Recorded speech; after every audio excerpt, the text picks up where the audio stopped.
அகில இந்திய தேசிய நெடுஞ்சாலை ஓட்டுநர்கள் தொழிற்சங்கம்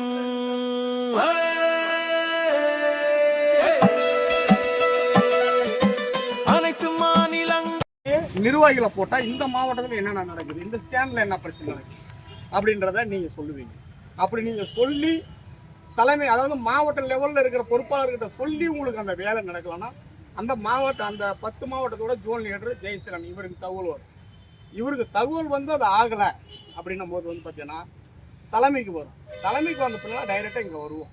வந்து உங்களோட கோரிக்கையும் நாங்கள் தமிழ்நாடு அளவுக்கு வைக்கணுனாலும் வைக்கிறோம், சென்ட்ரல் வரைக்கும் வைக்கணுனாலும் நம்ம கோரிக்கையை வைக்க முடியும். ஏன்னா நம்ம வந்து தமிழ்நாட்டில் ஒரு மாவட்ட சங்கத்தை நம்ம வந்து செய்யலை.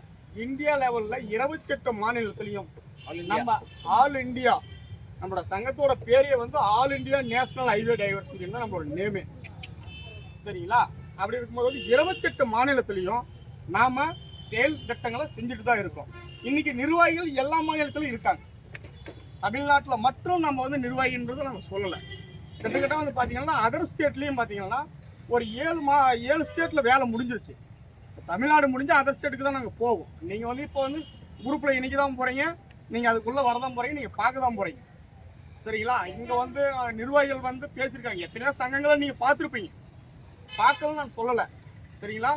எத்தனை சங்கங்கள் பார்த்தாலையும் இந்த சங்கம் உங்களுக்கு ஓட்டுநர் சமுதாயத்தை காக்கிறதுக்கு கண்டிப்பாக 100% நிற்கும் அப்படின்றத நான் உறுதிப்படுத்தேன். சரிங்களா? நம்ம தேசிய தலைவர் பேசுவோம். அவங்க எல்லாமே சொல்லியிருப்பாங்க, அது உண்மைதான்.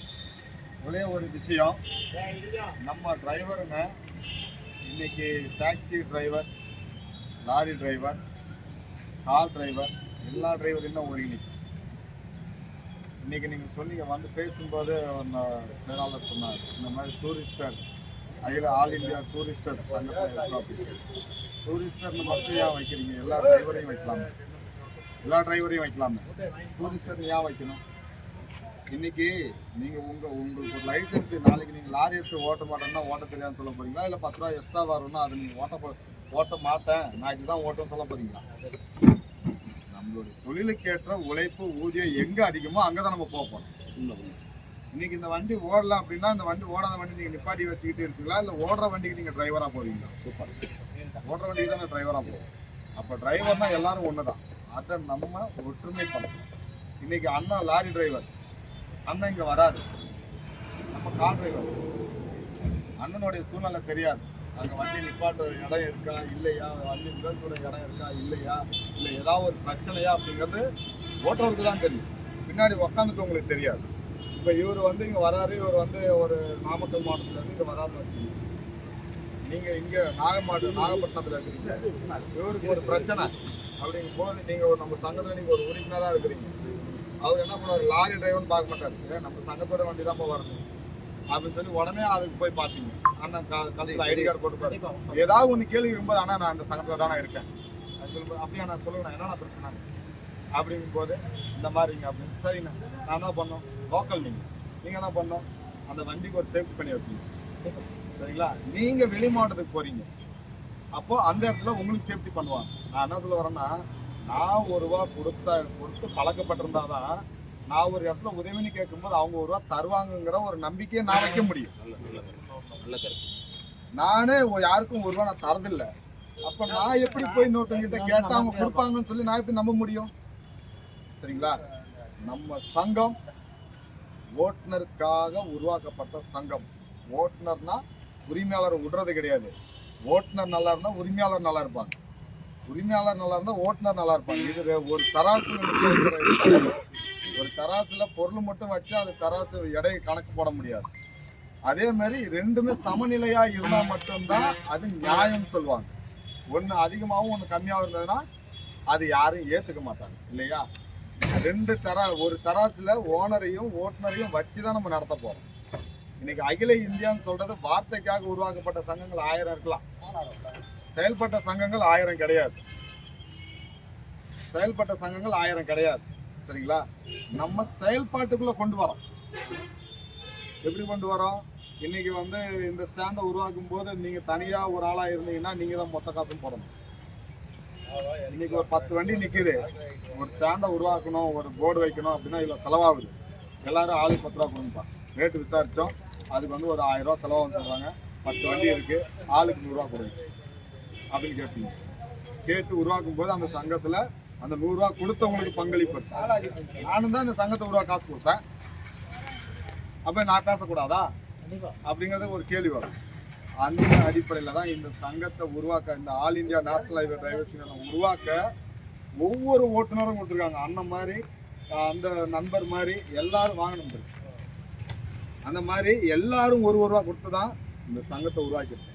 இந்த சங்கம் உருவாக்குறதுக்குள்ள மொதல் ஐடி கார்டு வெளியேறதுக்குள்ள கிட்டத்தட்ட 10 லட்சம் ரூபா செலவு பண்ணிருக்கோம். இந்த 10 லட்சம் ரூபாயும் ஓட்டுநருடைய காசு தான். சரிங்களா? எல்லாருடைய பங்களிப்பு தான். நீங்கள் சொல்கிறேன் இல்லைங்களா, வாட்ஸ்அப் குரூப்பில் வந்து 3 லட்சம் பேர் 4 லட்சம் பேர், இந்த 4 லட்சம் பேரும் கொடுத்த ஒரு ரூபாயும் தான். சரிங்களா? அப்படி உருவான சங்கம் தான் இது. இங்கே யாரும் கார்பரேட்டு நான் கோடீஸ்வரன், நான் தலைவர் போகிறதுக்கு நான் வரேன், நான் இந்த மொத்த பணமும் நான் போடுறேன் அப்படிங்கெல்லாம் இது பண்ணலை. இதோடைய வெற்றியே அதுதான். 10 லட்ச ரூபா செலவு பண்ணியிருக்கோம் அப்படின்னா அந்த 10 லட்ச ரூபாய்க்கு எல்லாரும் கொடுத்த பணத்தை கரெக்டான முறையில் ஒரு தேசிய சங்கமாக, தொழிற்சங்கமாக, நிறைய பேருக்கு தொழிற்சங்கம் கிடைக்காது, அரசியல்வாதிக்கு மட்டும்தான் கிடைக்கும். இந்த திமுக காரவங்களுக்கு, அதிமுக காரவங்களுக்கு, பாமக காரவங்களுக்கு, சிஏபி, மார்க்சிஸ்ட் கம்யூனிஸ்ட் கட்சி, இவங்களுக்கு தான் கிடைச்சிருக்கு இதுவரை தொழிற்சங்கம். முத முறையா எந்த ஒரு அரசியல் பின்பலம் இல்லாம கிடைச்சிருக்கக்கூடிய தொழிற்சங்கம் நம்மளுக்கு தான். நீண்ட நாள் போராட்டம், விடாமுயற்சி, அழுத்தம் நம்ம கொடுக்கறது.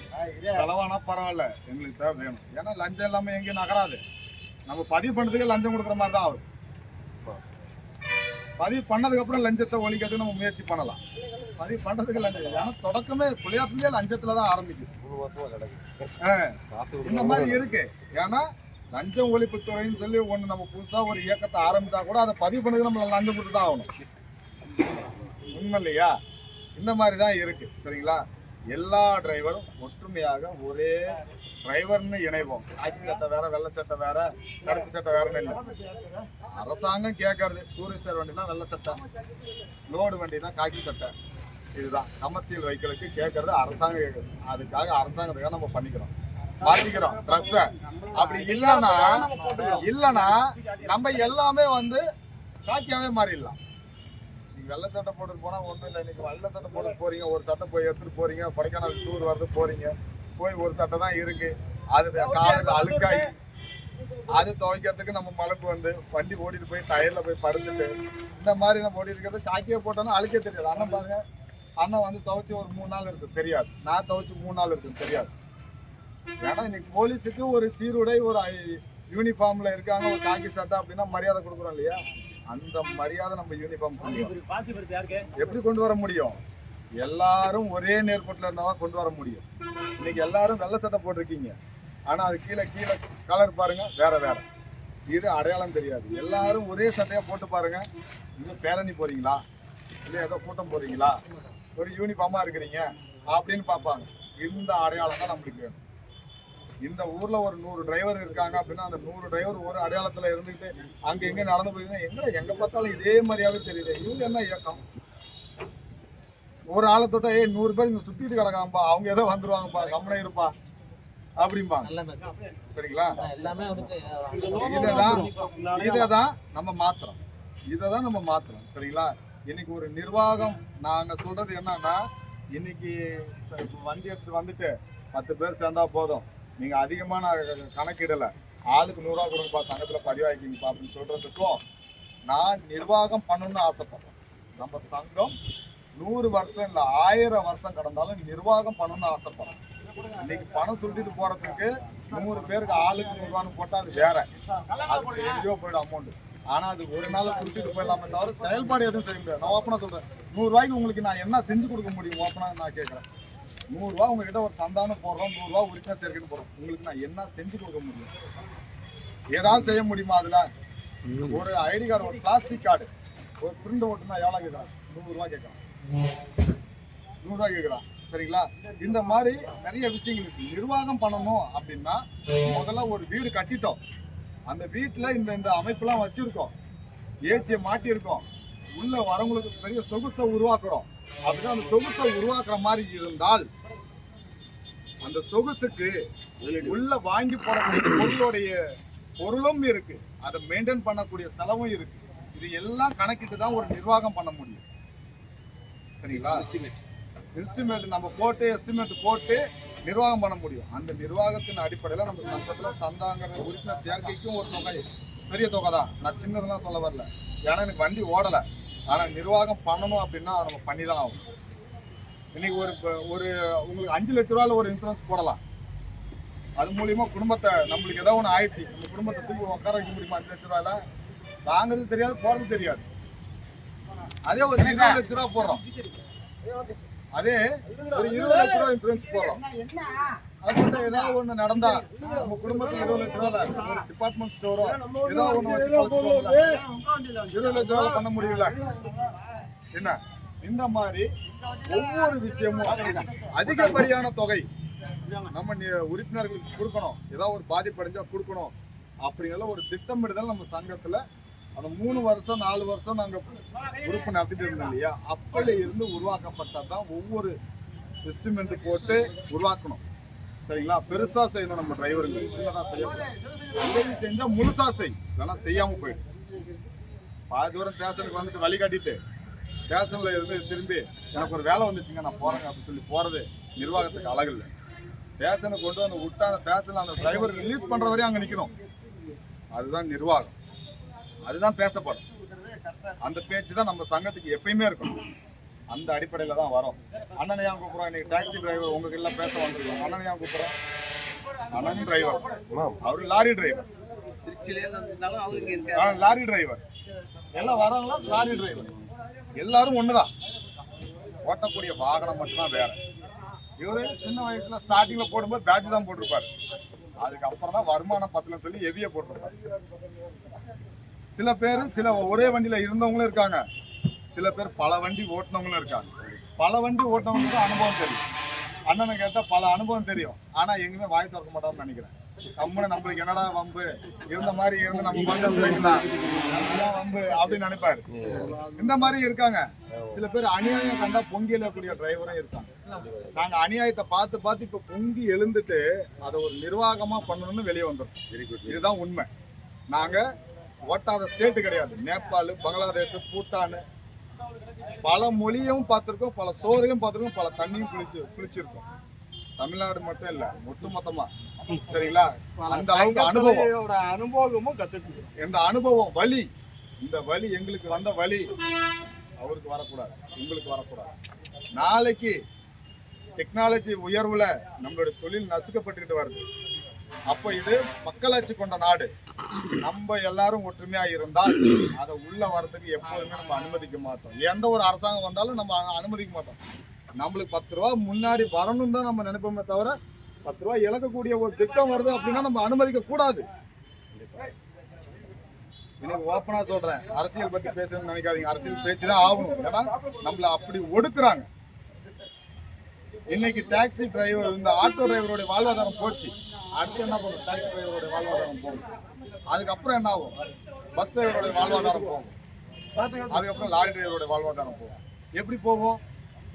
இன்னைக்கு ஒரு விஷயம், இன்னைக்கு வந்து ஒரு அரசாங்கத்துல வந்து ஒரு ஆட்சிக்கு வந்த உடனே என்ன சொல்லியிருக்காங்க? பெண்களுக்கு இலவச பேருந்து. ஓகே, இலவசம் கொடுங்க, வேணாம் சொல்லல. அது ஒரு சாப்பாடா கொடுக்கலாம், இலவசமா. சரிங்களா? சாப்பாடா கொடுக்கலாம். இலவசம் கொடுத்ததுனால இன்னைக்கு பெண்கள் எல்லாமே அதுல போறாங்க. அவங்க கூட ஆண்கள் வராங்க அப்படின்னா ஆண்களும் போறாங்க. இப்ப அடுத்த வாட்டி என்ன சொல்றாங்க? ஆண்களுக்கும் இலவச பேருந்து அப்படிங்கிறாங்க. அப்ப என்ன ஆகும்? கொஞ்ச நேரம் வெயிட் பண்றதுக்கு அவங்களே வெளியே போயிடுவாங்க. என்ன பண்ணுவாங்க? வருவாங்க, ஊர்ல வந்து இறங்குவாங்க. சார் ஒரு டாக்ஸி பிடிச்சி நம்ம வீட்டுக்கு போயிடலாம் அப்படிம்பாங்க. டாக்ஸி பிடிச்சி 500 ரூபா செலவாகும். நம்ம 1 மணி நேரம் 2 மணி நேரம் உட்காந்துருந்தா நம்ம 2 பேரும் ஃப்ரீ பஸ்லயே போயிடலாம். அப்ப என்ன ஆகும்? நம்மளுடைய வாழ்வாதாரம் டோட்டலா முடங்கிக்கிட்டே வரும். ரொம்ப காஸ்ட்லியா இருக்கிறவங்க எப்பயுமே கார் யூஸ் பண்றவங்க கார்ல போவாங்க. ஒரு ஊர்ல இருந்து ஒரு 5 பேர் 10 பேர் வரும்போதே ஒரு கார் எடுத்துட்டு போலாம்னு நினைப்பாங்க. ஆனா அவங்களுக்கும் ஃப்ரீ பஸ்ல போயிடும். அப்ப நம்மளுடைய வாழ்வாதாரம் போயிடும். ஒரே ஒரு விஷயம், எந்த அளவுக்கு இலவசம் கொடுக்குறாங்களோ அந்த அளவுக்கு வரி வகை நம்ம வண்டியில ஏத்துறாங்க. ஆனா நம்மளுக்கு சவாரி இல்லை, அது நம்மளால கேட்க முடியல. இன்னைக்கு நாகப்பட்டினத்துல இருக்கக்கூடிய இங்க ஒரு 10, 20, 30 வண்டி வந்து நின்று கேட்டா கொடுக்குறாங்களா அரசாங்கம்? இதே வந்து ஒட்டுமொத்த தமிழ்நாட்டில் இருக்கக்கூடிய டிரைவருங்க வந்து ஒரு 30,000 பேர், 40,000 பேர், 50,000 பேர் கொடி பிடிச்சிருந்தா இதுதான் ஆகணும். அரசியல் கொடி வேணாம், நம்ம சங்கத்தோட கொடியை வச்சு நம்ம கேட்டா செஞ்சுதானே ஆகணும். இதுதாங்க நம்ம சங்கம், சரிங்களா? நாங்க போட்டிருக்கக்கூடிய சந்தா, உறுப்பினர் சேர்க்கை, இது எல்லாமே ஒரு நிர்வாகத்தின் அடிப்படையில தான் நாங்க போட்டிருக்கோம். அது எல்லாமே வெளிப்படைத்தன்மையாவே நாங்க கொடுத்துருக்கோம். நீங்க வந்து கம்மியான தொகை, அதிகமான தொகை இருக்கு, சேருவது சேராதது உங்களுடைய விருப்பம். உண்மையா சொல்றது எங்களுடைய விருப்பம். விஷயம் பாத்தீங்கன்னா ஆன்லைன்ல தான் நீங்க வந்து ஐடி கார்டு